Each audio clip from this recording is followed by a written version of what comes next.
ભાષામાં કહીએ છીએ નાગ. શું કહેવામાં આવે? નાગ. એની ખાસિયત તમે જુઓ કે એ જે છે જ્યારે એને એવું લાગે એટલે તરત જ એ ફેણ ચડાવીને ઊભો થાય છે જ્યારે એના પર ભય લાગે ત્યારે. તો આ નાગ જે છે અંગ્રેજીમાં એને કહેવામાં આવે છે સ્પેક્ટેકલ કોબ્રા. તો આપણા ગુજરાતમાં જે કંઈ પણ સર્પોની પ્રજાતિઓ જોવા મળે છે એ સર્પોની પ્રજાતિમાં સૌથી ઝેરીમાં ઝેરી સાપ એ આ સાપ છે. કયો છે? નાગ.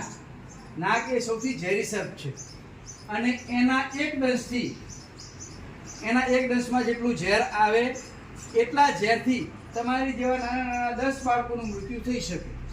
ફક્ત એટલા એક ટીપા ઝેરમાં તમારા જેવા કેટલા નાના બાળકોનું 10 જેટલા બાળકોનું મૃત્યુ થઈ શકે.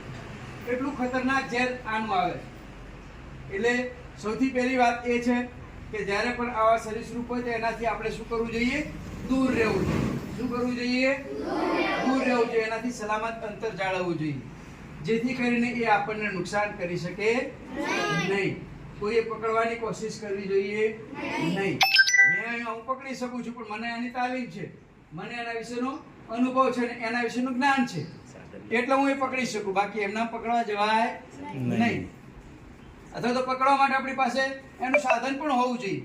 મારી પાસે આ એક જે છે હૂક જે છે, આ હૂક એ સાપને પકડવા માટે હું ઉપયોગ કરું છું કે સાપને કંટ્રોલ કરવા માટે, કોઈ એવી જગ્યામાંથી બહાર કાઢવા માટે કે એને મારા શરીરથી દૂર રાખવા માટે, મારા રક્ષણ માટે પણ આ ઉપયોગ હું કરું છું. એટલે આપણી પાસે આવું સાધન પણ હોવું જોઈએ તો આપણે એને રેસ્ક્યુ કરી શકીએ. બાકી એમના રેસ્ક્યુ કરાય